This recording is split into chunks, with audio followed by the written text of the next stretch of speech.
A very good evening to everyone joining us today. This is Kopi Advance, and yes, today is going to be another panel of speakers. So it's the first time after 2 months we are doing in a group of panel discussion.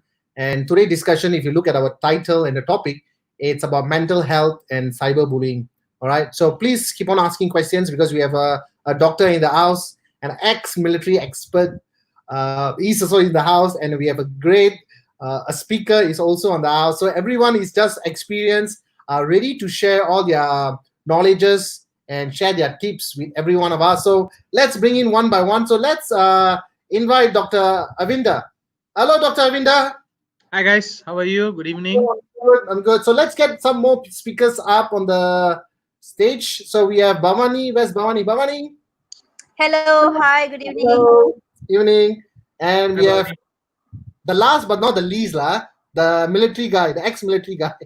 Come on, buddy. Hey, hello, hi. How are you? Hi, bro. Yep.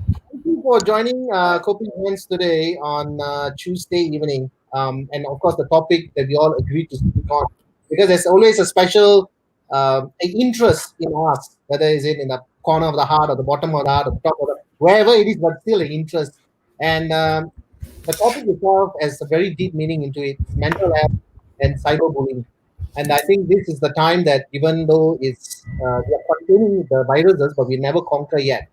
But so it will be a great time to share our expertise and in terms of what we can share about cyberbullying and mental health as well. So let's get our first speaker, and it's going to be a lot of interactive.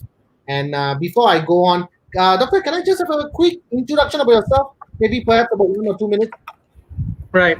My name is Arvinder. Basically, I'm a medical doctor by training, and I've pursued my master's in health research, and currently I'm pursuing my PhD in community health, majoring in epidemiology and statistics, focusing on mental health of athletes, adolescent athletes.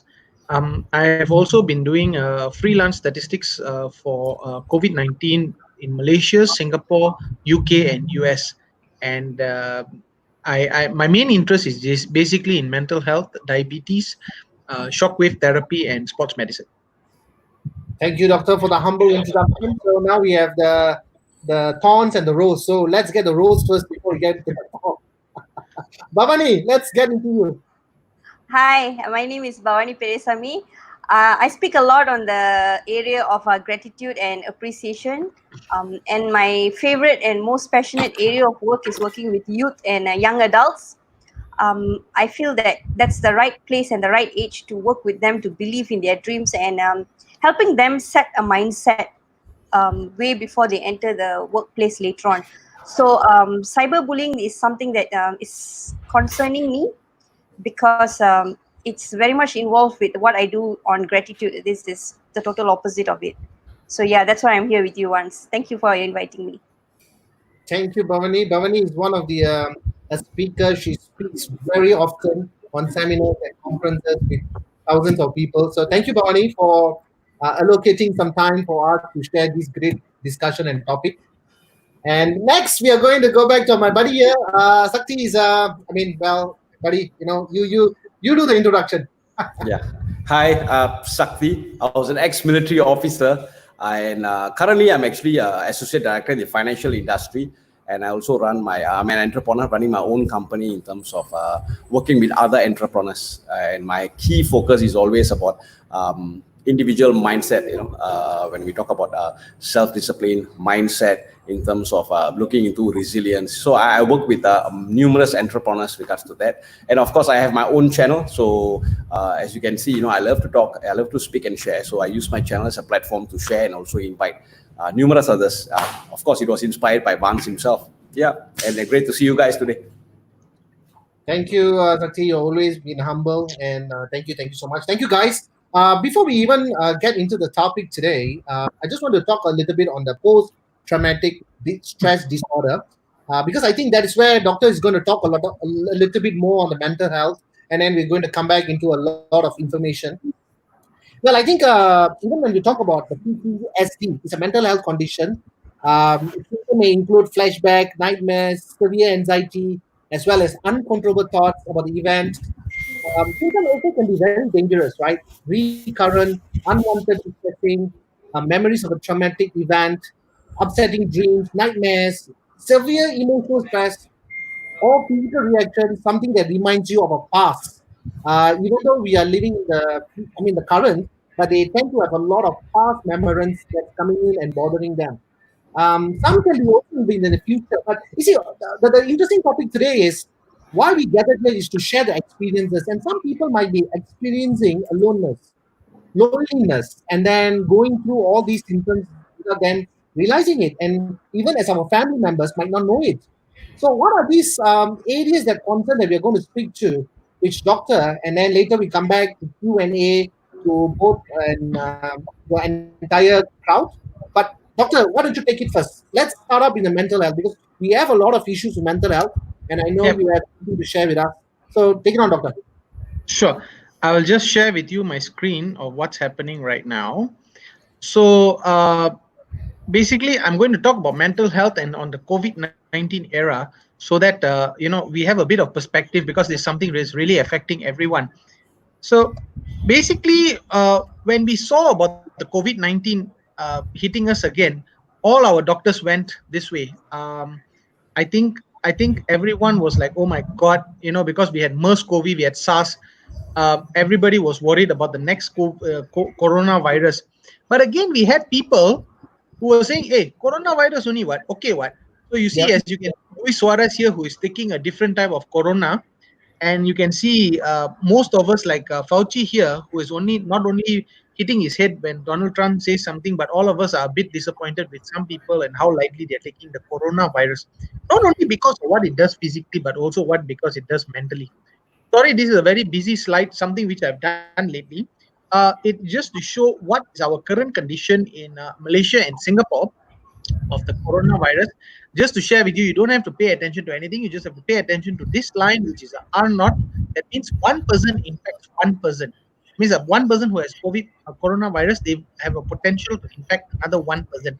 So as you can see, Malaysia and Singapore, we have reached a lower basis. But just to note that actually Malaysia, we have actually tested much less than Singapore. And of course, the more you test, the more you will get. So you can see that Singapore has actually detected more cases.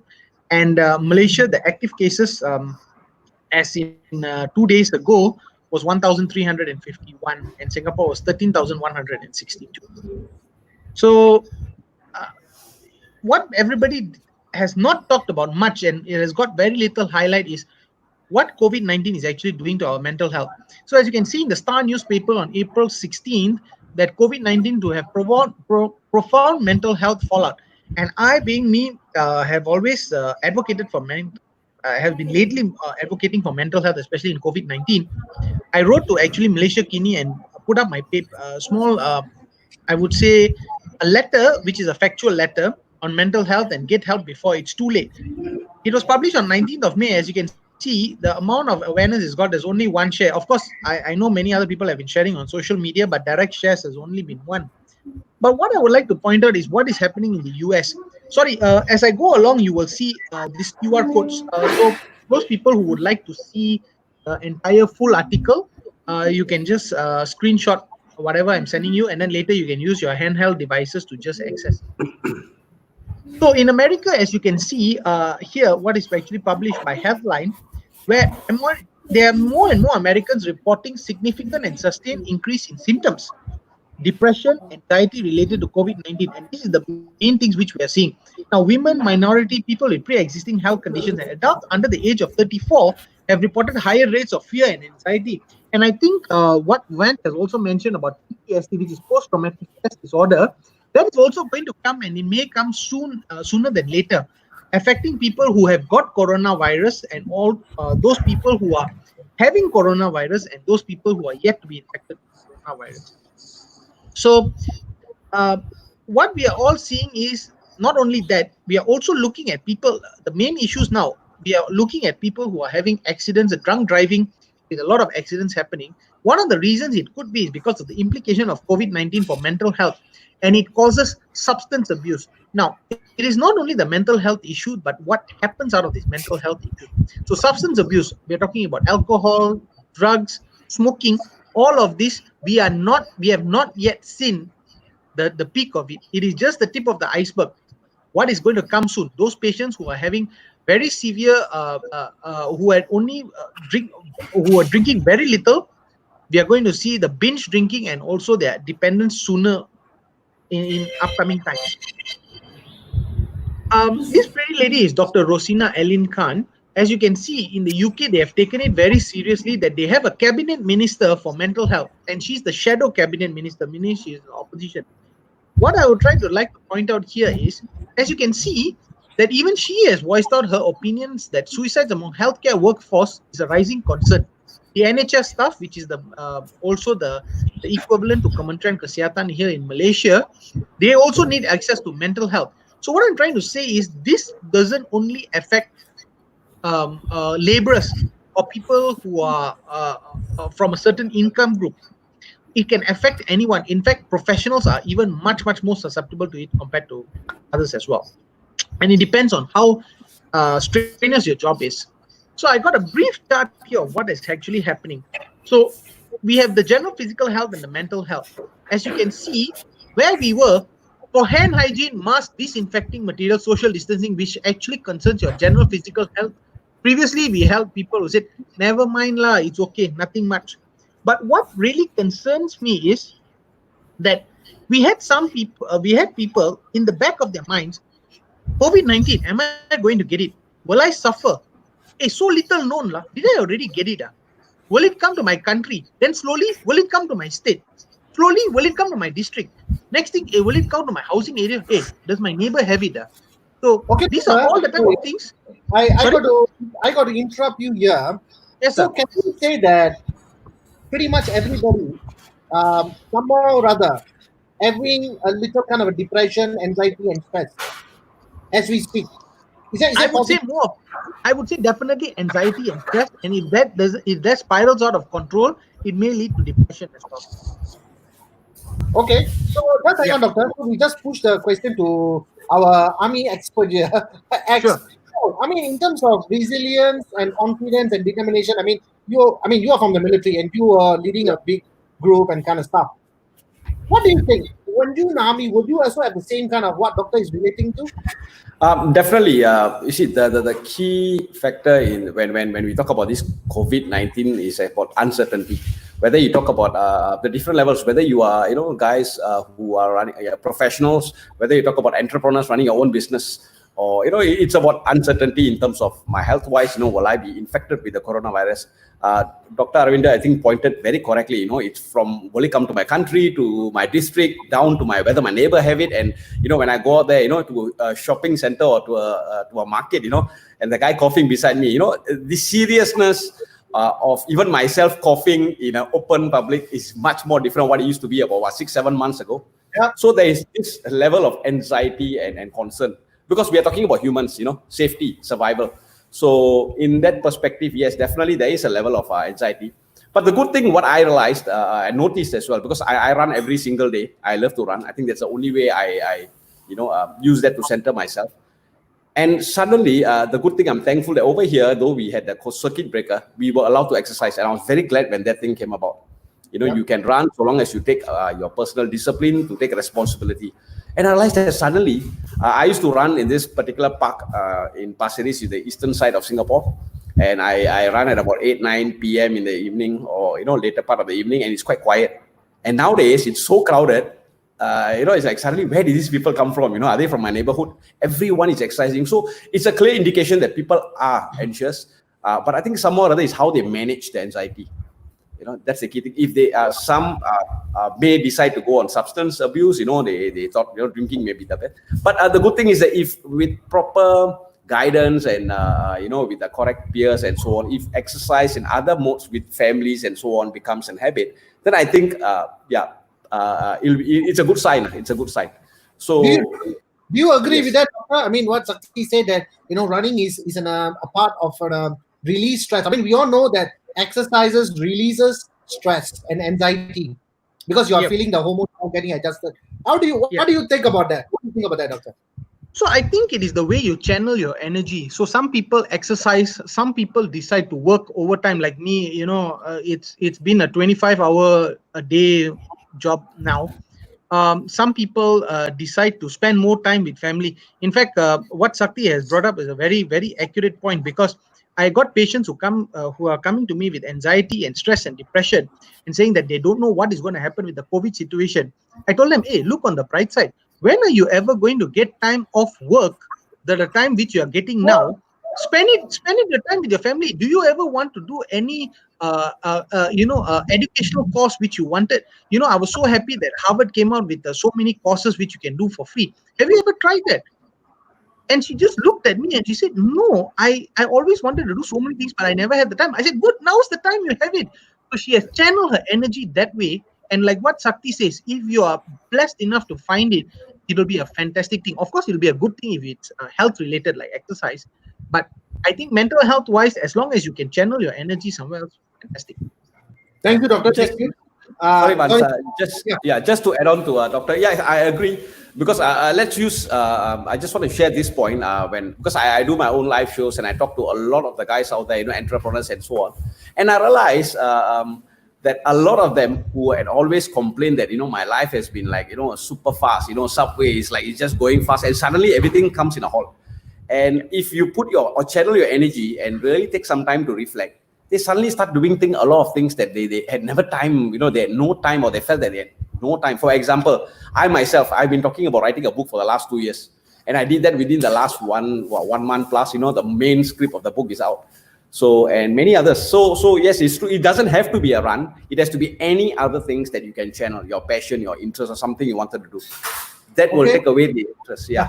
So we talked to the thorns already. So let's talk to the rose, the softer part. So Bhavani, how are you keeping? Because we know in Malaysia the MCO had stretched out for almost about 4 months or so.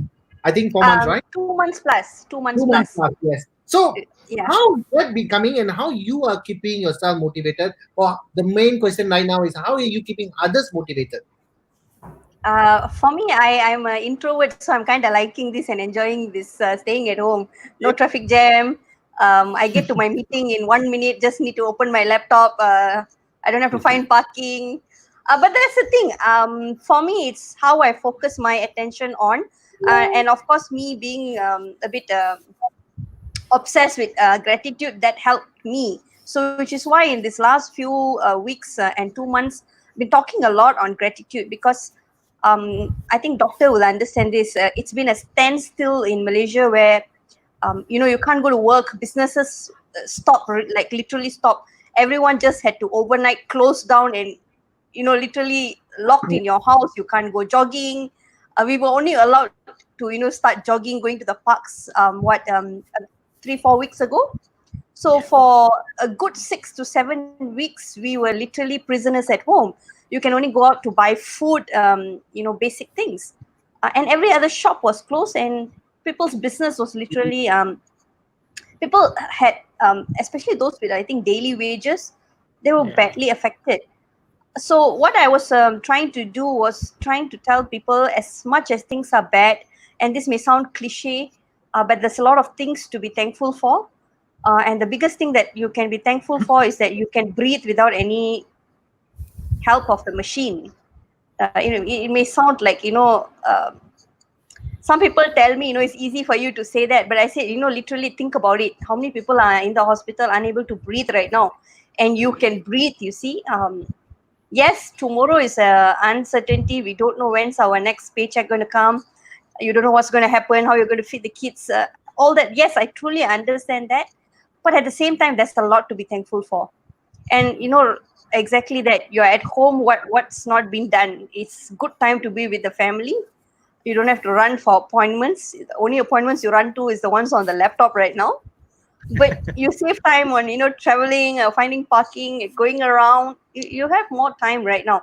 And I think never in life, never in history that I know, at least the life that I've lived, we've been given this much of time off from work. And the other thing that I've been trying to also support and keep this message going is how we on our own individuals, we play a big role in our society. And I'm going to touch a bit on the cyberbullying right now. And this is something that I've been noticing, and it's a bit of a worrying. Just a little interruption. Yeah, we will come back to the cyberbullying in a while. But Okay. get a couple of more minutes because Doctor is going to finish up his 12 minutes presentation of every one of us so that we can go through. We will come back. Definitely, we'll come back to Okay. you. So, Doctor, yes, so Bavani also agreed. We have the army, Sakti's experiences coming from a resilience mindset. That she's talking about gratitude. Sakti is talking about exercises, releasing. So he's more disciplined. So you can see that the different angles are coming. So now I'm going to push it back to you to continue. Yes, sir. Yeah, sure. So as I was sharing earlier, sorry. Yeah. So as I was sharing earlier, are you all able to see my full screen? Yes, we can. Yes. One moment. Sorry. Yeah.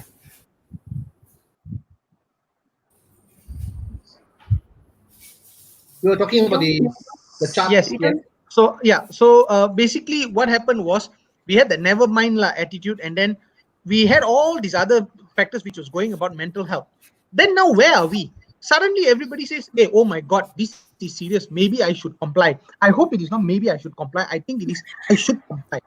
But at the same time, again, we are left with depression, anxiety, and stress. Now people are thinking, "Hey, I'm staying at home." Like exactly what Bhavani said. I'm staying at home.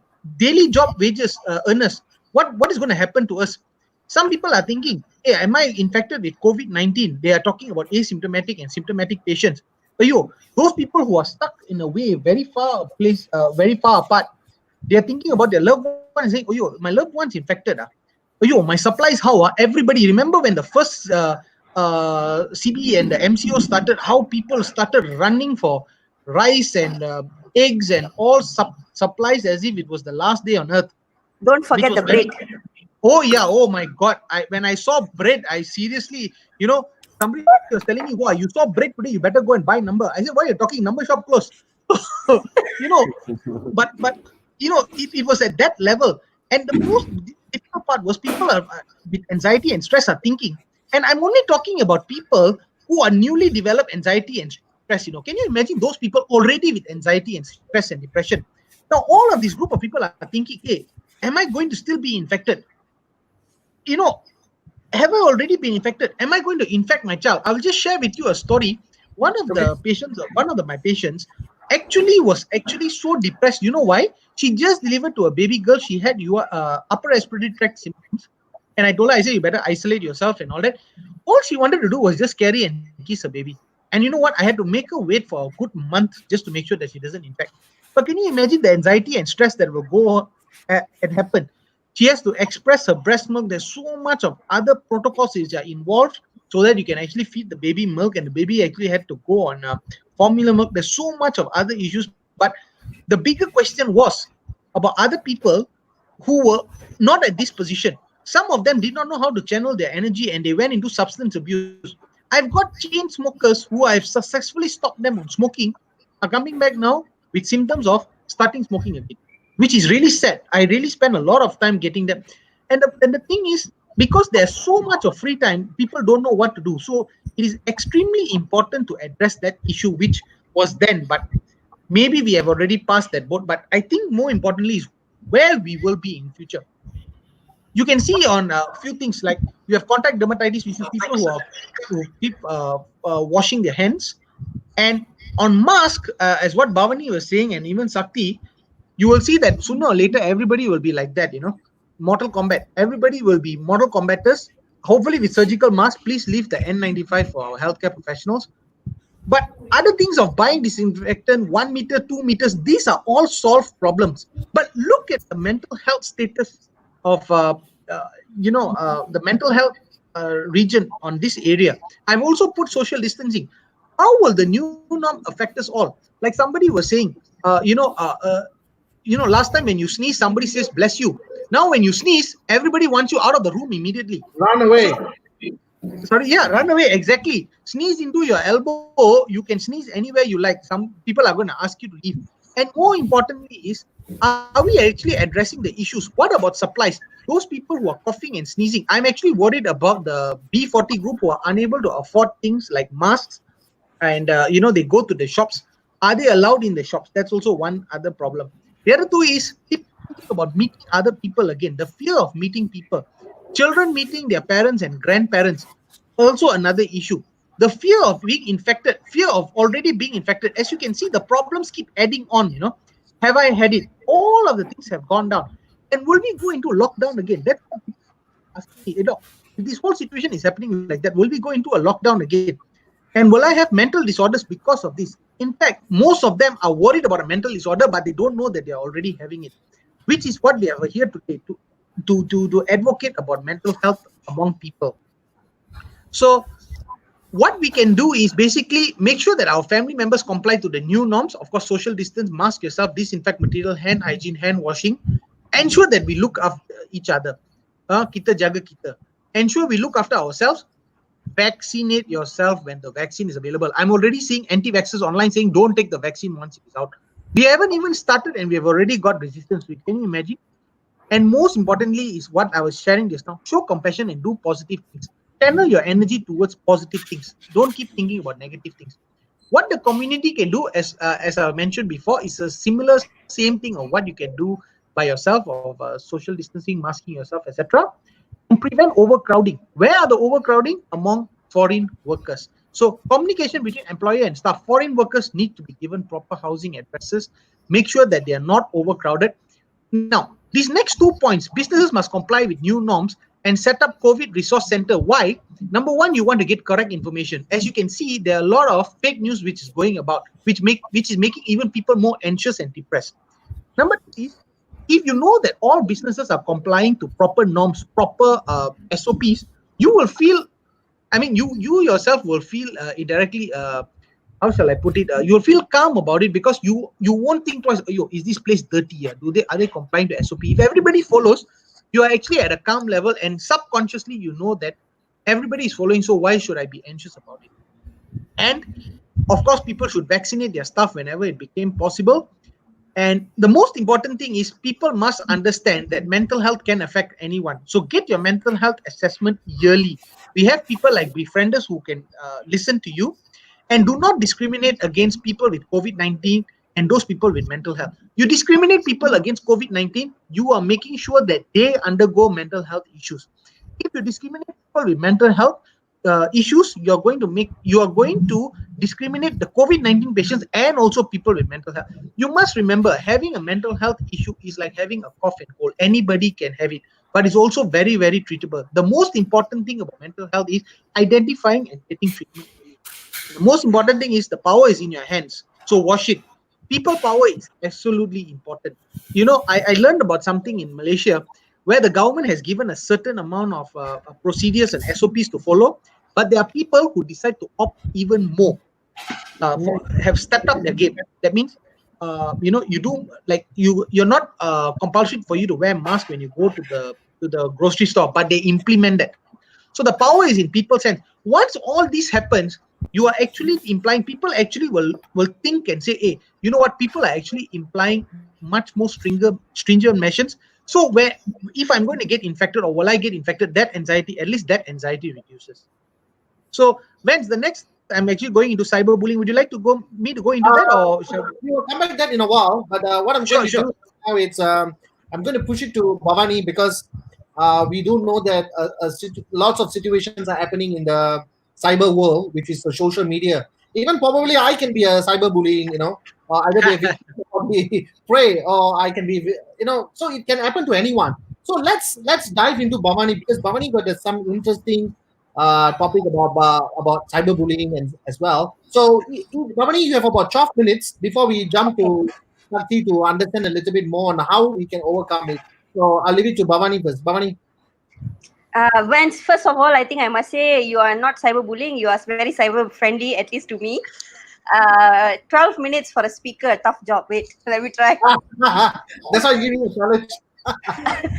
Okay, you see, this is one thing that maybe we do not realize, and it goes past our head. We forget, and the language we use daily, this is something that I'm always speaking about. The words that we use, is it harmful, is it hurtful, or are we empowering the people around us? So I have come across cases, not just even recently, even in months ago, situations where especially on social media, right, where everyone else eyes are on the post, sharings and all this. When someone shares something, are we empowering them? Are we saying nice fun stuff, or are we making fun of them? So you see, to some people it may say, or they may say that I'm just having fun, you know me, right, just pulling a fast one. But do we really know what's the impact on the other person, the person who's receiving it? And especially if I did it one on one, it's between the two of us.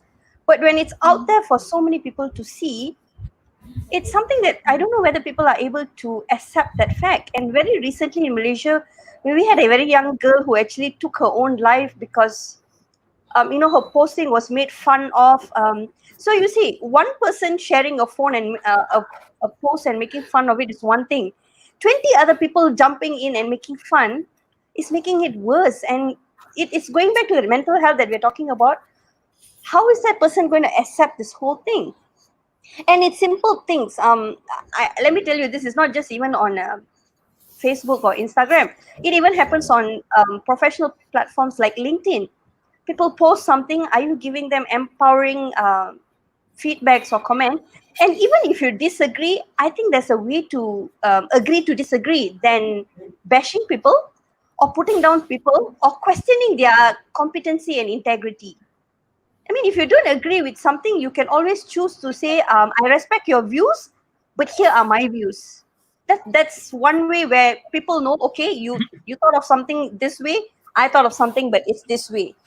But when you go and put down someone, I choose to think that that's not a constructive feedback. That's really questioning the person's capability. And you know what? We don't know whether the person is just going to say, I couldn't be bothered. It's just one person. Or this one person is going to think, oh my God, is something really wrong with me? Yeah. And then so many people are liking the post. Oh my God, does everyone agree with me? So we don't know which way or which direction someone's thoughts are going to take them. And if over time this keeps happening, many don't realize this is a form of bullying. Belittling is actually a form of bullying. So many people don't realize this and say that you know what, maybe it's a freedom of expression. I'm not against freedom of expression, but freedom of expression on another person's post, I don't know. I would choose to strongly put a stand and say that I don't agree to it. Not Bavani, when your freedom of speech. I got to interrupt you here because it's very interesting. I got just a question for you. So cyberbullying, does it also happens to adults like us? Oh yes, oh yes. I don't have to go very far. I get some of that on my postings as well, and I'm like, where did this come from? But luckily I have a good support of friends, and I go to them, and they will tell me, you know what, Bavani, you should know better. I say yes, but still, why did that person write that way? Again, the mannerism, the feedback is given. I have also people who have very kindly said, Bavani, I know this is your point of view, but I disagree. This is what I mean. So for me, that is a bit more acceptable because you are explaining why you think of it that way, and that's totally fine. But when you question and trash talk me, that doesn't sit quite well with me. And you know what? That these are I don't know, you call them famous people or what, but it happens. It happens. So whether you're okay, LinkedIn is not really kids. You don't really have youth and young kids there, but it happens to young adults. It happens to senior people. It happens to anyone who's on these platforms. So if you look at going back to right now, TikTok is the happening thing. TikTok, Facebook, Instagram. Um, I think today something very interesting that has been happening in Malaysia. Doctor, I'm not sure whether you are familiar with what's happening. Our former Miss Universe or Miss Malaysia, sorry, she posted something that was not so nice. You see, it's okay to tell her or say that whatever that you're saying is not right, but to threaten her and to say other things, then you are also in a way being like all the other people, bullying in that form, you see.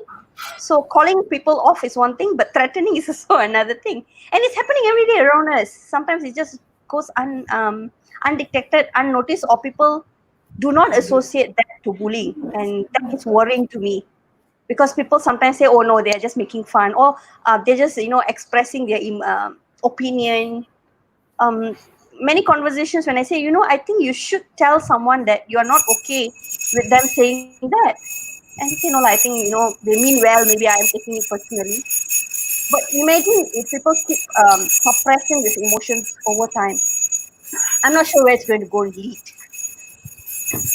I'm not sure whether my 12 minutes is up, but Yeah, thank you so that's much. pretty much my. I'll come back to you in a while. So now we go to the expert, right? Who is, I mean, we all know that if you're going to be in military for quite some time, you are so tuned to it and you are so focused, right? So let's ask Zaki. Zaki, we know the problem right now. Cyberbullying is happening. Facebook, TikTok, Instagram. We are always hoping for more likes. We are hoping for more people appreciation. Judgment always become a part of our lifestyle. How do we cope this? Because kids are falling into that as well. How do we fall into that? Okay, Vanan, I'll be very frank. I don't know whether it's by virtue of training or it's just me, but I just choose what I want to listen and what I want to read, and including comments. So what happens is that one thing I'm very clear for myself first. I think it always starts from us. When I see anything negative, rambling, or any comments out there in Facebook, I will just avoid. I won't even read it. I rather not know those information than to think about it and ponder and waste my time. I think that is something that I've inculcated within myself. I think a culture when I'm in social media. But of course, so in that perspective, I don't get much affected. But yes, there are times. A simple example was when not long ago, we had some comments from it was found to be a troll account, but some comments, racist comments, and I think there were a lot of people who reacted to it not long ago. Using words like apunane and everything on social media platform. So there was a lot of uproar. A lot of people were feeling unhappy about it, and there were a lot of comments, and some even started using sad to say vulgarities hurling on that specific person. So again, my point was I had a few of my friends who told me, hey, maybe you should talk on platform about this. But I felt that the moment you do that, what happens is that you are actually giving them the limelight on the topic they wanted to. So I rather focus on the awareness that people should be aware of rather than talking about what they did was wrong and everything. So in that perspective, I think for me, I'm not really that much affected because of what I choose. But I do have to agree to Bavani when she said that sometimes I myself, if that's the case, after your explanation, Bavani, yes, I think I have also been given, or comments have been given. I'll be thinking like, why this kind of comments? What did I do? So now that I am more aware that I was also cyberbullied. So I don't know that I should feel sad. Even military officers or ex-military officers can be bullied. But the key thing is how you take the message, how you take it, and whether I decide to react to it or I decide to respond. I think that is important. And I think sometimes it's difficult to just stop people from doing it, but I think it's much easier for create awareness to teach or talk to people about how they can respond in such situations. I think this is where, awareness is the key in my perspective. So I got you. I got everybody's point. Doctor talk about mental health. Bhavani shared about cyberbullying, even in LinkedIn as well. Even in every kind of platform that also we can talk about. And okay, how about a kid? A school-going kid, and a particular group of friends are just giving comments on our size, about our color, how she does, in the studies. So that can be also be a very impactful. So as a parent, maybe doctor, are you a parent right now? I mean, not. Yeah. So how do your kids react to this? I mean, do you like coach them, or is it a kind of they know how to handle themselves, or do you have a regular talk with your kids? Because sometimes kids won't be opening it up as much as you think. What could be communication? The most important thing is, you see, I have two kids. One is 3 going to 4, and the other is 1 going to 2. Now, they may be too small to go to school and get bullied in that matter, But among themselves, you can also see that sometimes the elder one tries to bully the younger one, or in fact, I've also seen the younger one trying to bully the elder one. So it works both ways. But the most important thing is, I think, for parents to actually tell them to, number one, not to do it. I think that is the most important thing. If it comes from the parent and they say don't do it, then you will find that it is much more effective. And number two is, they must accept that it is going to happen. Now, the most important thing is, how are you going to handle it? You see, if we keep telling people, or we keep telling children, not to bully, not to bully, and they get bullied, they don't know how to react because they have been told not to bully. So the most important thing is, you have to teach them how to handle the situation when it comes about, and to also expect that it will happen. All right. And we must tell them that, okay, when someone does, okay, like for example, I think what Sakti said was very, very important, where you're talking about cyberbullying. Somebody comes and bullies you online, ignore, mute that person, report that person if vulgarities are there. So I mean, these are the, maybe there's no hard and fast rule of what you should be telling them, but I think the most important thing is to tell them that, look, it is going to happen, but when it happens, this is how you should react. Number one is maybe move away, don't respond to that person, or maybe tell your teacher. But the most important thing is, I think parents should actually tell their kids to actually inform them when it happens, because they don't want the kid to suffer in silence. Okay, I agree with you, doctor. But so now let's go back to Sakti. Sakti, I know you have two grown-up children, teenagers. Yeah, 15 and 8 years old. Two Okay. girls. I know that a couple of days back we shared some story about. I mean, of course, we don't need to mention names and where and effort, but the mindset of your girl, I think that actually caught my attention, because it was brilliant for a girl to think that way and act in that particular manner. But probably, if there was some other kid, I think probably, yeah, he can be very depressed, sad, because I think coaching also plays a part as a parent. Maybe you want to touch a little bit on that, and how how she can think that way as just like the dad. Yeah. Now, that's one thing that I got to say is, yes, as much as, it's common sense. We all know that it's important for parents to be involved in our kids' lives, to be there to guide them. And so it's definitely common sense. But the question is, I mean, let's ask ourselves. I always ask that myself, am I giving enough attention? Am I guiding them well? And the key thing is, sometimes I realize that they are, when we may think that they are not old enough to understand certain things we're trying to tell them. But trust me, I think when certain information is given to them, they will be mature enough to understand, or they will slowly, grow in terms of maturity to better understand. What Vanan said in terms of the example for my elder girl was, of course, she had a situation where she had to accept certain things that was happening. It was not really online, or she says that, no, this is not right, it's against my principles, and she had to talk to somebody who's much more senior. And I think she took the second approach to put across a message. And I thought that was very good of her to do that, because she decided to step forward to put across. And the good thing was, she put across her message tactfully at the expense of, to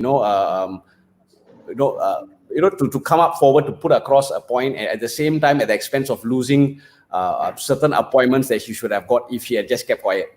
So I felt that, it's about guidance. It's about showing them how to do it, how to respond, like what Dr. Arvinder said. Sometimes they just need the direction and certain guidance on how, and the key thing is also expect, they know that these things can happen. They don't just get a culture shock when such things happen. When we start talking to them and tell them, look, these things happen, the world isn't all sunshines and rainbows, it can happen. If it happens, how do you react? Or what can you do? So they have certain options. They don't feel, straight away shocked and not knowing what to react. But they'll, and this is where, some of the experiences, the conversations we had with them, these will come back to them. And the chances for them to handle the situation much better will be there. So I think it's important for parents to sometimes, spend the time to talk to our kids. Don't think that they are too young to understand. Trust me, when we talk to them, they will be able to absorb some of this information and start thinking in different ways. Kids nowadays, you give them an iPad, I think they can do wonders. So sometimes, so I think most of the times, in fact, it happens everywhere. So I think they are capable of, comprehending certain information. So we should engage them more to create that awareness. So like what Sakti is saying, that, bring up your child as a tough cookie, because this is a real world. And I mean, as a dad or as a parent, maybe Bavani, we can jump into that, because next we'll be talk a little bit about the gratitude. As a parent, or kid, at this point of time, we live in a real world with a lot of constantly changing situations around us, and you can't be a Superman, wearing a red color underwear, fly around and rescue a child at every time.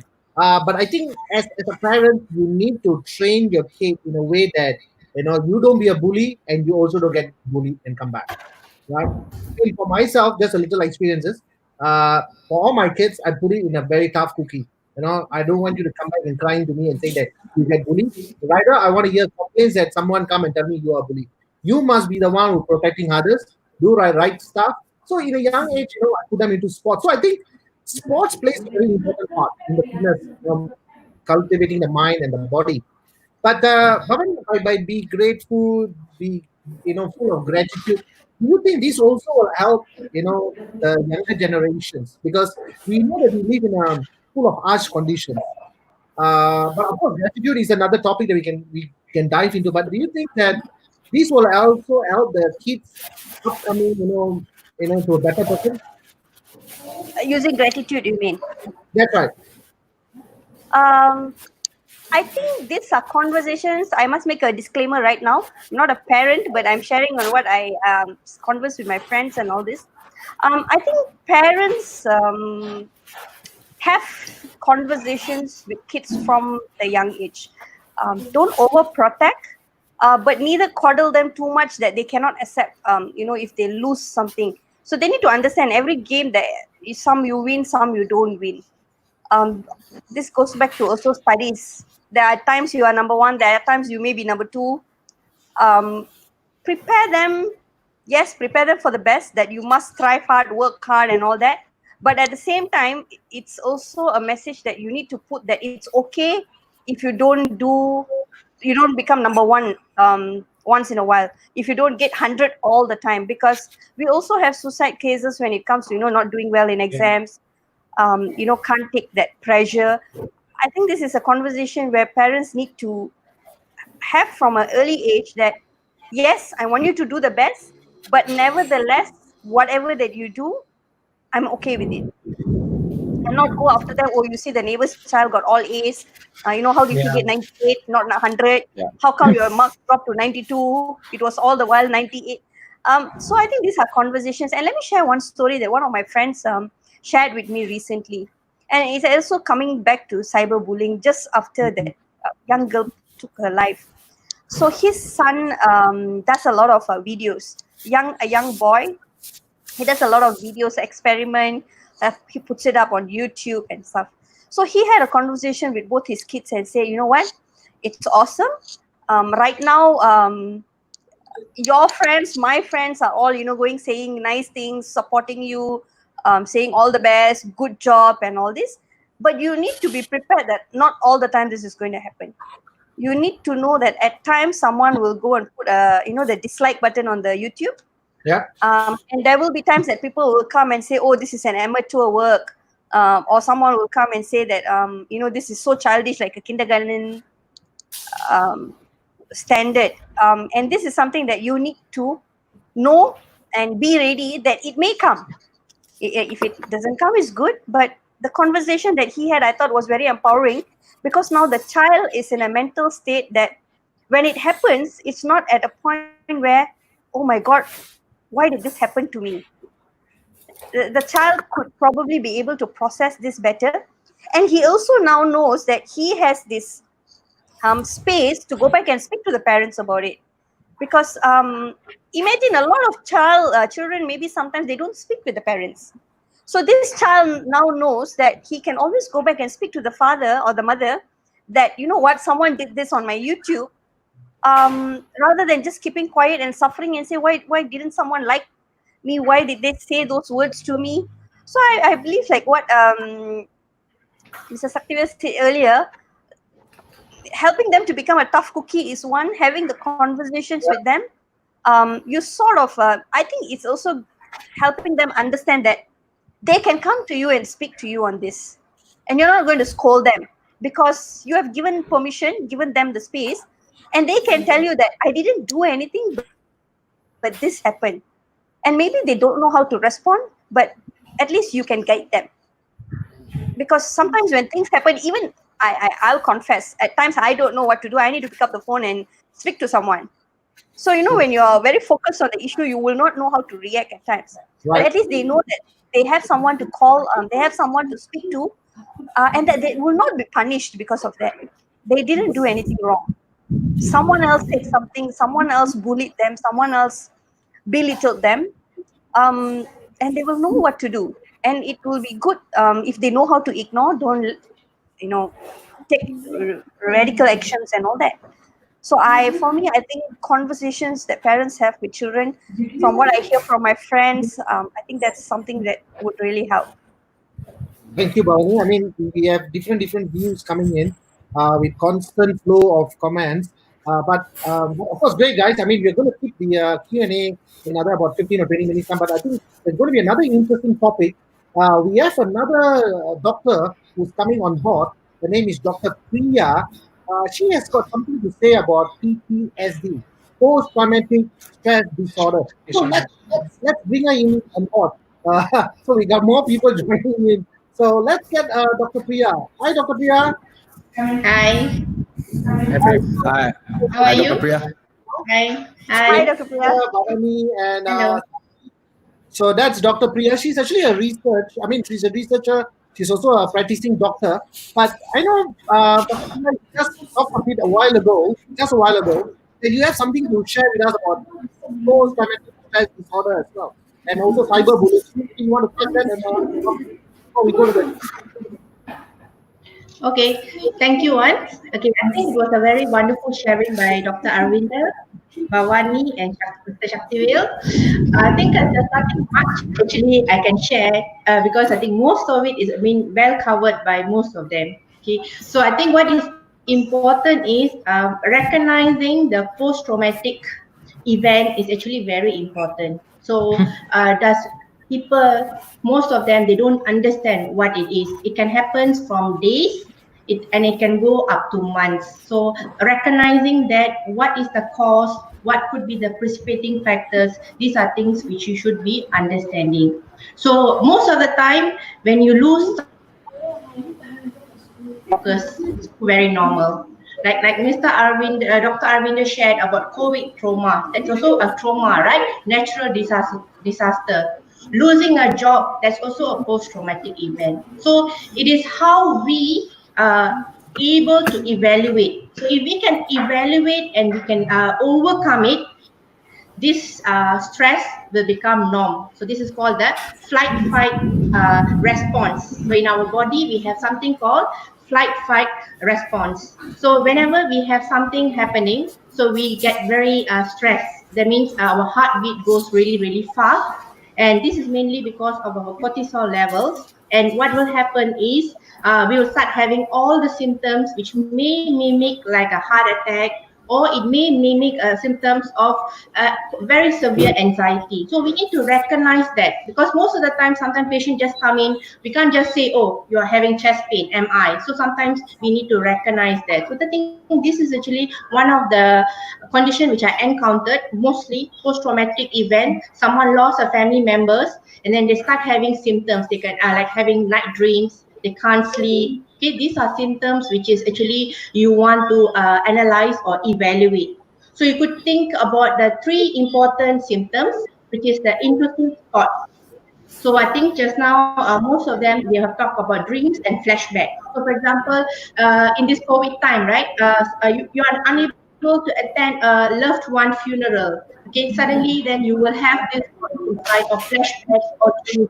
Okay, this could be norm, but if it is prolonged, then you could really need to understand what actually happened. So negative thoughts like fear, angry or guilty. So these are things, another symptom which we need to recognize. Okay, let's say they have lost their job and they can't work. Because they can't work, they can't provide necessary things for their family. So this is a fear they have in them. So when this goes on, initially they think, okay, I can cope. But let's say if you lose your job in 3 months, your savings is gone, then the fear becomes a major illness. So that's another thing you have to realize.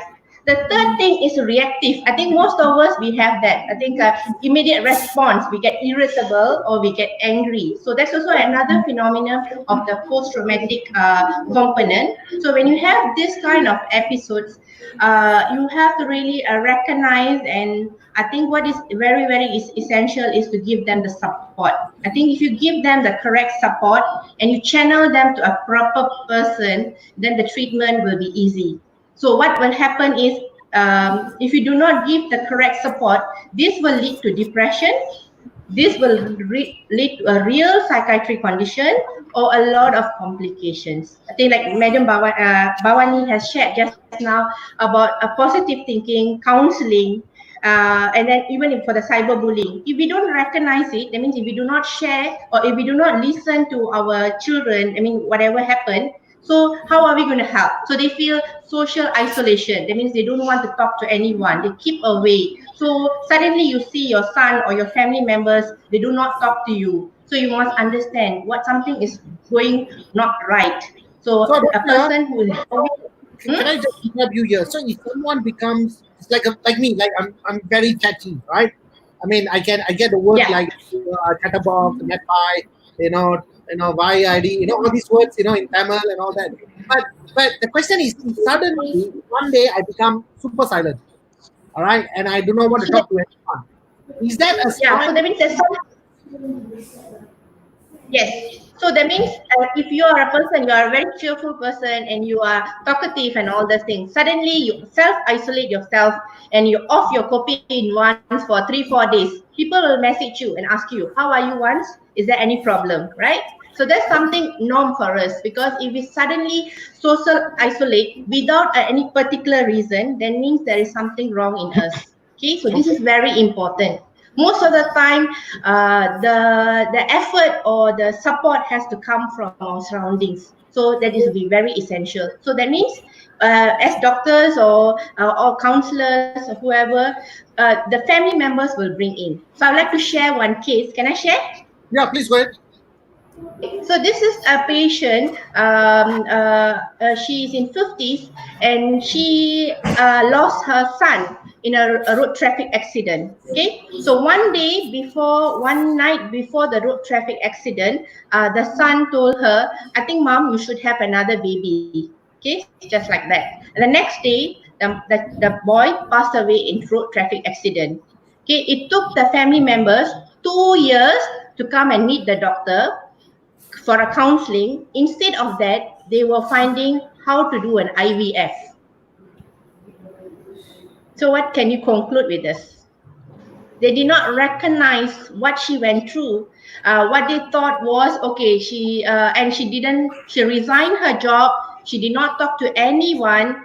She in her thought, what she was thinking was like a more of a post-traumatic event, and she just did not want to go for a treatment to a psychiatry, mainly because of the stigma. So probably people don't want to be labeled that.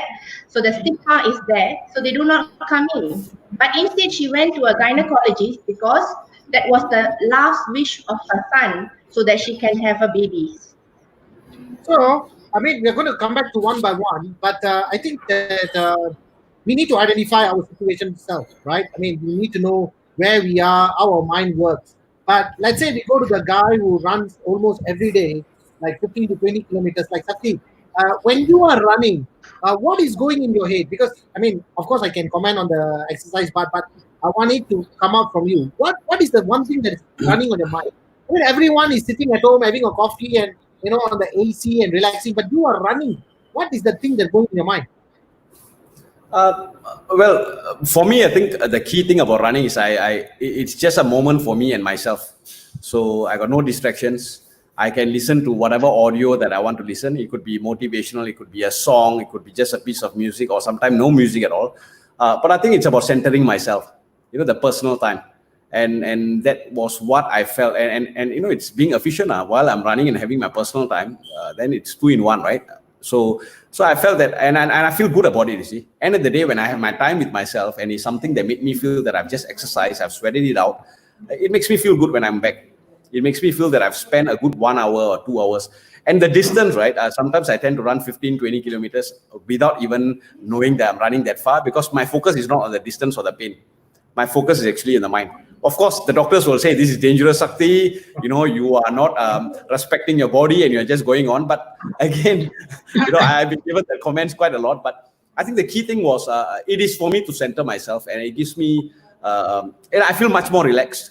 So there are two things I do. One, of course, is run, which I put it up on social media quite often. Not because to tell people I run, but to tell people that, hey, it's fun to run. Why don't you just do some kind of exercise? The other thing is, of course, on meditation. Again, the my time, to always to have that connection with myself. I think Dr. Priya highlighted one thing. Sometimes people don't know that they have a problem. It's not that they are trying to be in denial. They don't even know. It's like, myself. Just to share with you, yes, I was an ex-army officer. Seemed to be a tough guy and everything. I lost my father last year. I did not cry. So my daughters came up to me and say, hey, Pa, why you never cry? Are you okay? I was fine. And I thought I was fine. But, after some time, I realized that I got to be conscious. I got to ask myself, am I okay? When I'm conscious and I'm connection with myself, then I realize that I'm much more aware. So sometimes the key thing is consistently connecting with ourselves to be aware. It's the lack of awareness that people don't even know that they have an issue. So, Thank you for that. Thank you. Before we coming to Bavani, we're going to go to the doctor. Dr. Arvinder, something. We start with Priya, talking about all these issues, and then we went to a little solution. Now we're coming back to the hormones. Yeah. We know that when someone exercises, the hormones auto-adjust because you perspire and that. What is your comment? Because Sathi, every time after a run, he feels good. And he feels stronger mindset, can able to control, can make the decision. What is your part, doctor, in terms of hormones? Well, honestly, it has something to do with the hormones. There has many theories. There's the serotonin theory, there's the endorphins theory. But at the end of the day, what actually happens is, if you enjoy running, what happens is it has a feel-good factor. I'll give you another example. Some people, they don't enjoy running, but you know what? When they take a piece of chocolate and they eat, they feel the excessive happiness. Why? Is because of the release of that endorphins and in fact the serotonin. So like what Sakthi says, running makes him happy. So that's what as what I mentioned before. Do positive and happy things. When you do positive and happy things, even if it's reading a book, I've got patients who only want to just during their alone time, they just want to sit and pray. That's it. But you know what? It gives them that sound mind. Why? Is because at the end of the day, that is what makes them happy. So I always tell my patients, what makes you happy? Some people say, I want to spend time with my kids. Some people say, of course, there are some people who want the happiness is materialistic. That's when you are actually bound to a problem. But if someone who says that, so you always ask them what activity that makes them happy. So I ask them, please indulge in yourself. So once you do that, you're actually doing yourself a favor. So I think the hormonal balance and responses basically is more of what makes you happy. Of course, when you exercise, because everybody says exercising is good for you, you know that when you exercise, you say, hey, I'm doing something good for myself. So that naturally makes a feel-good factor in it. So thanks, doctor. That's how. Yeah. So you know that. Okay, we started with Dr. Priya. We talked about issues, then we come back to solution. Now we went to science. Now we also want to understand about appreciation, because Bavani is actually one of the best speakers in Malaysia. And she constantly speaks about gratitude, staying in synchronization, peaceful. So you can look at her, she's always peaceful, but we have not seen the other side. Of course, we don't want to see. But I know we saw a little bit when she get a little upset over a situation when somebody started to cyberbullying. So she has a very great connection with people. So Bhavani, by practicing gratitude, maybe you want to touch a little, maybe 1 or 2 minutes on gratitude, how these can actually compose someone as well. Okay, I cannot challenge or speak better than the two doctors that we have here. But gratitude has been known to have a hormonal change as well. It's known to release the feel-good hormones. The neurotransmitters actually, how do you say, it's activated for you to feel better.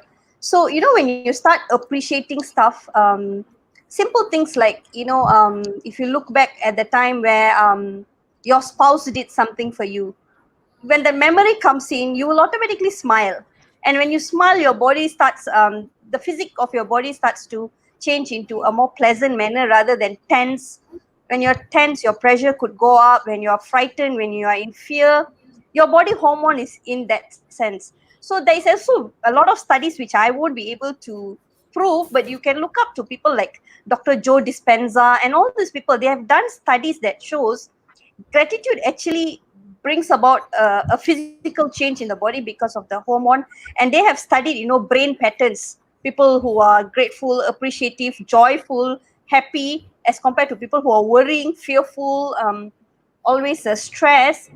There's difference in the brain activity and all that. So why I go about speaking about gratitude and appreciation is, even at workplace, appreciation brings about changes in productivity because people feel recognized. People feel that someone appreciates what I'm doing there. Someone acknowledges the work that I do. Even right now we it has really opened our eyes. People are thanking the frontliners, but more important than that, people are thanking all the cleaners, people who are doing all those sweeping, mopping, disinfecting. Yep. But can you imagine, all this while no one took the time to say thank you to them? Correct. The Yes. mere fact of appreciation brings about a lot of changes to people, because now you feel empowered, refreshed, and it does bring a fair amount of changes to people.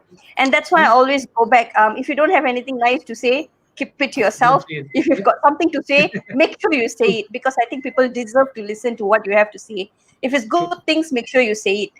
If you're thankful to someone, say it. Don't just assume, oh, he should know that I'm thankful. He's my friend, what? He should know I'm thankful. She's my buddy, she should know I'm thankful. um, as much as they're your buddy, your spouse, or whoever it is, I think verbalizing your appreciation leaves them in a better state.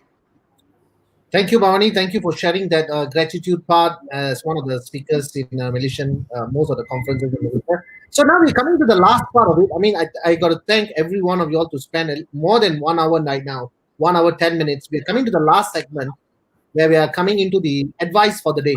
So maybe we can start out with Dr. Arvinder. Your Yeah. advice for the day. The takeaway for people. Before that, can I just share with you some of the slides which I've just prepared, basically on cyberbullying? Is that okay? Yeah, please go ahead, Doctor. Okay, sure.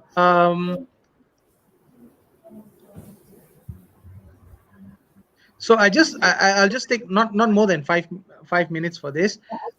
Basically, cyberbullying. Why one of the reasons why it's going up and why we are talking about cyberbullying with mental health is because now when people stay at home, most of the time, that even telco companies have said that, okay, we'll give you free data. And as you can see, in 2018, Malaysia has actually got 75% of usage in Southeast Asia internet. And as you can see, most of them actually end up on Facebook. Even today, you can see that even our live telecast was actually from Facebook as well. And as you can see in social media, you can see that a lot of negative traits, which I was discussing with Bavani a little yesterday on what is happening in social media. In the BBC, they found that 60% of them had anger and hostility. They experienced arrogance, ignorance, bad judgment, hatred, vanity. And of course, 47% in the bullying in the UK, they actually found that 47% received nasty profile comments, nasty private messages. All of this is causing cyberbullying. And I think, Bhavani, this will be a very nice slide for you, which you are actually speaking about just now.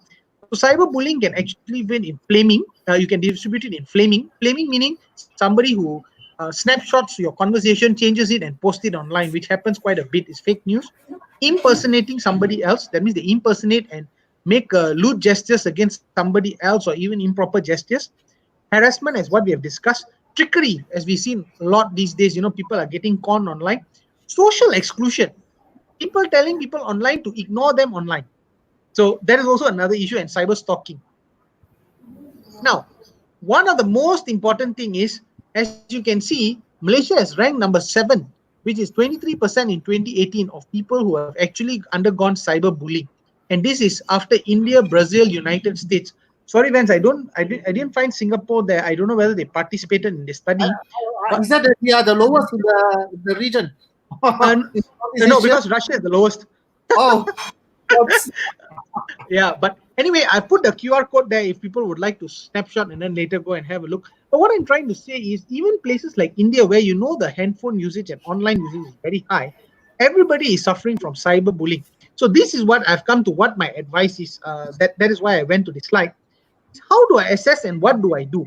The most important thing is to make sure that you have assessed yourself whether you have depression, anxiety, and stress. Now, it's not only for individuals. I, in fact, advocate officers, SOXO departments to actually mentally assess their staff once a year. This is a very simple scale. It is 21 questions, very, very fast. You can do it within less than 15 minutes.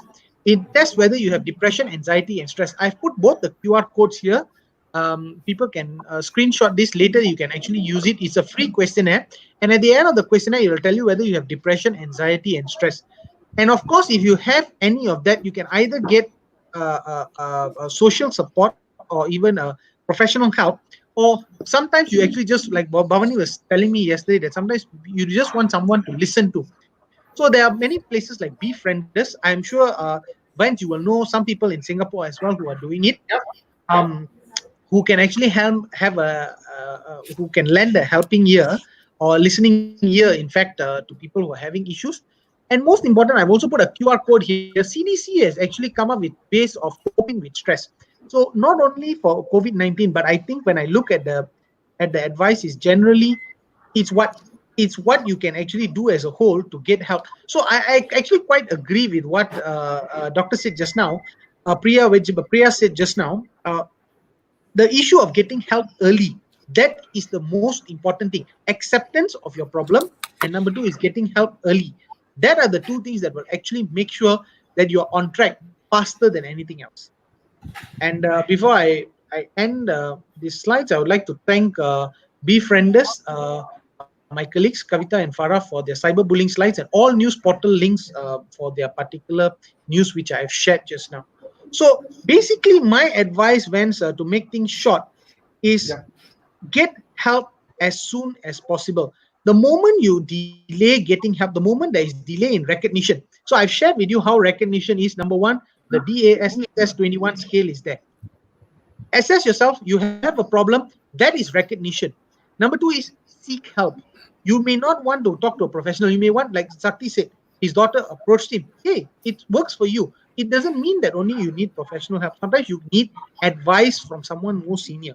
But of course, if you find that someone more senior can't help you, it's quite advanced, get professional help. There are Befrienders, and also the most important thing is make sure that you get treated for it early if it's very advanced. Because if you don't, the road to recovery is really, really a long way. And for cyberbullying, the best thing is, I think, like what Bavani said, if you think, before you post anything, think twice. Are you going to upset anyone? Are you going to upset yourself? How is it going to affect you? That is the most important thing. I have some small facts for everyone, actually. We did a small study last time in Ipoh, where we sent out a questionnaire to parents. 215 parents responded. You will be actually shocked to hear that children spend 17.4 hours a week on their phone, accessing their phone for social media and other purposes. All right. And the earliest time that they're exposed to a handphone, and also for communication and for accessing social media, is at 10.6 years old. They're slightly below 11 years old when they're first exposed. They're definitely going to get exposed to social media. And only 27% of parents were confident that their children can actually recover or identify or help themselves when it comes to a social problem regarding devices, and also, of course, of going in the handphone related and online. So it is a problem which we have to accept in the 21st century. I mean, all of us sitting here, we didn't have this problem when we were young, but or rather when we were toddlers. I think we're still all young. But it is going to be a problem of the 21st century, and it is going to get worse. Best we be prepared and make sure that we know what to do when the time comes. Thank you, Doctor. Thank you for so much. Thank you for the QR code as well. I think most people have thanked us. Thank you so much. Now we will go to Sakthi for your advice for the day. Yeah, I would like to just start saying that, happiness is a state of mind. As much as I can say, initially, running is something that makes me happy. It depends on the individual. So I think it's about being conscious what makes you happy, what makes you feel good. Why during this situation when we're talking about anxiety and uncertainty, I think it's all about finding out your clear purpose. Asking why did I start doing certain things, and what can I do with this time that's available for me. So this is where you start finding meaningful activities that will make you happy, fulfilling, and this is where you start getting yourself busy to stay away from those. I don't think it's just in the military or even within the community, the business owner community. Idle mind is a dangerous mind. The moment you let your mind to be just idle and then start thinking about issues and problems, this is where you give space or room for anxiety and all the other unwanted visitors to come and see you. Anxiety, uncertainty, and so on. I think so. That is key. I think on the effect of cyberbullying, I think the only thing is, I think it starts from us first. I think it's taking ownership on how we actually, when we put up posts up there, when we're out there speaking, we take ownership in what we do. I think it starts from us. And at the same time, educating the younger ones. I think that is key. I always think that is one of the most important things that we need to take responsibility of or ownership of, to show them, to guide them the way. And I think a lot of times we are actually being seen. We set the example. Yep. So I think it is important. And of course, the last thing that I would like to say is that this is one of those opportunities. We talked about it earlier when Bavani was saying it's one of the best opportunity we have to be home. No need to go to office and everything. So it's a clear opportunity. In fact, sometimes I think about it, the last 2 months of our circuit breaker is like so fast. It's like we are coming to an end, but we are still heading towards the new norm. So I think look at the opportunities that we can actually find during this time rather than, all the other things. And of course, when there are reasons for you to know that you need to go and look for help or look for the relevant people or experts to help you in certain areas, then please do so. Yeah, with that, that is the key pointers that I wanted to just share. Thanks, Vance. Thank you, Sakthi. I will also later flash some of the information from gov.sg where a certain helpline. So stay tuned a little while more. So Bhavani, we go into your part now. Okay. I think for me, most of the points I wanted to share has been mentioned by Mr. Sakthivel and Doctor. So few things. First, as much as we can, be kind. I can't emphasize enough how much that makes a big difference in our society. If you don't have anything nice to say, don't say it. That's what I'm always preaching. And if you can, be kind to people. Say appreciation is something that I'm always speaking about. Nothing wrong in displaying your appreciation to people. So verbalize that. Don't keep it within you if you're thankful to someone or if you should appreciate someone. And secondly, this has helped me a lot in the last 1 decade. And that is having good friends around me. People that I can pick up the phone and speak to them. And you know what? They're not all gung-ho up to, solve my problems or what. But they just listen and say, you know what, Bhavani, are you okay now? And, just that 1 hour on the phone or whatever time that it took, it helped me. So I'm very sure in our own capacity, sometimes we get overexcited. You want to help, but perhaps sometimes just listen. Just listen to anyone if they're speaking with us and just double check. You have shared all this with me. Is there something that I can help you with? Do you need to brainstorm? Do you need me to refer to someone? Or are you good now? Because sometimes maybe they just want to be heard. So let's not jump and, try to solve crises and all that on our own. Perhaps all they needed was to, vent out. So be proactive and just say, are you okay? What can I do for you right now? Is speaking okay enough for you? So just be a bit proactive, be there for people and ensure that you speak up. Just say to someone or tell someone, I just need you to listen. No need to solve my problem, but just listen. Can you do that? So I know that has helped me a lot, having that group of friends that I can pick up my phone and say, I need half an hour of your time. Is it okay with you? So that's one thing that I strongly tell people. Whatever it is, speak up. You don't think whether this is the right person. Can they solve my problem? It's okay. Speak up, because when you speak up and let go, right, that's a relief. And then after that, then you figure out what's next. What's the possibilities that I have? What choices do I have? So one step at a time, speak first. So that's all from me. And thank you everyone for sharing. Thank you, Vance. Thank you, Bhavani. Thank you. I know you have another meeting coming up. Another Yes. 5 minutes. You want to stay, or if you want to? I need to go, so I'm Yeah. going to say Thank you a lot. goodbye right now. I'll Thank catch up with you. you guys. Thank you, Thank Bhavani. Bye, you. Bhavani. See you. Bye. All right, Dr. Priya. So you are the next person online. So your Okay. for the day. Okay, I think practicing gratitude, as Bhavani shared, I've been doing this lately in my Facebook. I think I share a lot of positive thoughts. I think that's actually very good. I think all of us, when we start sharing something positive, it spreads, and then everyone will do it. You know, that's a good thing. We could do that. Second thing is we can give some homework for the viewers. So for the 90 days, maybe they can practice gratitude and find out, check with 3 or 5 good friends and see how are they coping. So in this COVID, or is how is it coping? So let's do our part and see how are they coping. Is there any problem? You know, things like this as community you can do. And then the third thing about cyberbullying, I think most of it is shared. What I like to personally share is, please do not share anything very, very personal. Second thing, do not share your children's photos unnecessarily, because things can just happen anytime. You know, sometimes out of excitement, I think I also have shared my baby's photo. Then after that, I realized, okay, I think I should not do. Okay, I mean, it's fine for us to share by WhatsApp, but not on a Facebook or in a media, because Doctor, I think you brought up another interesting line here, which I want to speak with other speakers as well. Because nowadays, if you look at it, Facebook, there's a lot of sharing about spouses, about kids, yeah. about friends. I mean, everybody knows what I'm doing rather than what I know what I'm going to do. So, Yes. what do you think I about think this, doctor? And I what are think your you have to have some personal me time, and certain things you can't share. That's it. I think you can share the common ones, but you can't share too depth of it. I think you can share. I mean, about graduation, something like that. But certain things, you have to be just be careful, especially if you're I mean, if you're having a lot of viewers, right? You wouldn't want to be a negative influence, or you want to be a positive influence. So what you share is actually very essential.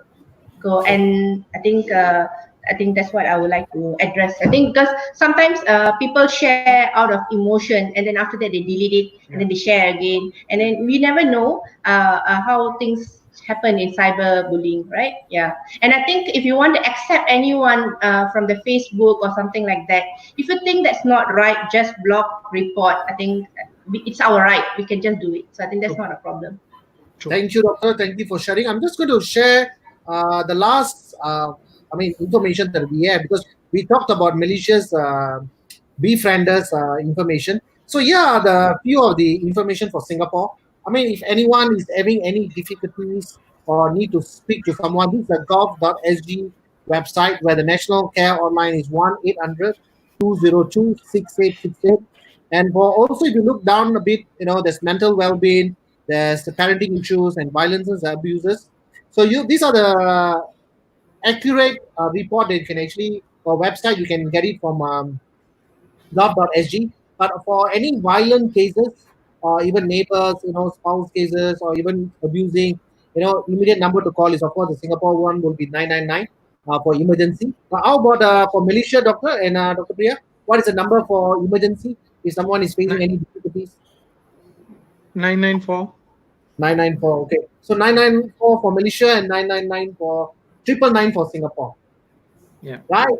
With that, I think it was a great sharing where we see a lot of information coming in. People are sharing, so we can address that later. But I got to thank the four of you all who joined us, including Bavani as well, for this Uh, 1 hour and Sorry, 20. I have to correct you. It is 999, not 994 in Malaysia. Okay, so 999 as well, Malaysia. Yeah. Okay, so Malaysia will be 999. Singapore also will be 999, right? Thanks for the information, doctor. So it's been a fabulous 1 hour, 24 minutes, patiently sharing your valuable information on mental health and cyberbullying. I can't thank just by words, but I think we have done justice. This went to people. I think we definitely justice, and we have a constant viewers, almost about 17 to 20 constantly. So thank you for that, viewers. If you do have any questions, you can also look up for Dr. Arvinder in the LinkedIn. Doctor, what is your LinkedIn's address or your name so you can look up for? My LinkedIn address is Dr. Arvinder-Sing HS, as how it is spelled in the in the chat, and also you can get me via Twitter, alias Dr. _ A Singh R, or you can just type my name, Arvinder-Sing HS. It comes out both on LinkedIn and Twitter as well.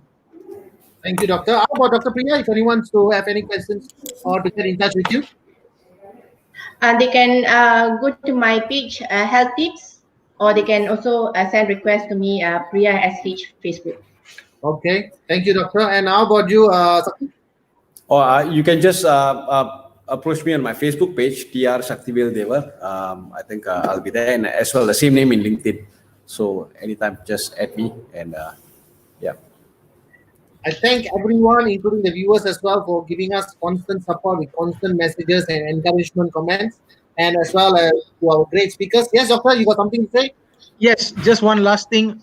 Yes. Mask yourself, disinfect your materials, and please wash your hands.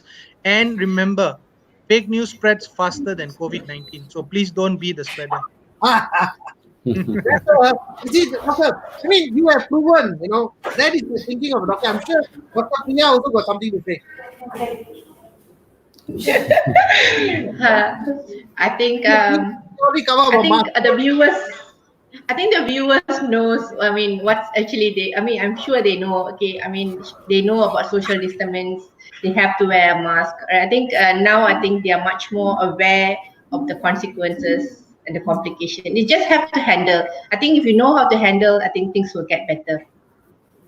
All right. Thank you, guys. Thank you so much. So I will catch you all very soon. For now, it's a bye. Dr. Arvinder, Sakthi, and Dr. Priya. Right. Thank you so much. Thank you. Bye. Bye. Bye. Thank you, guys.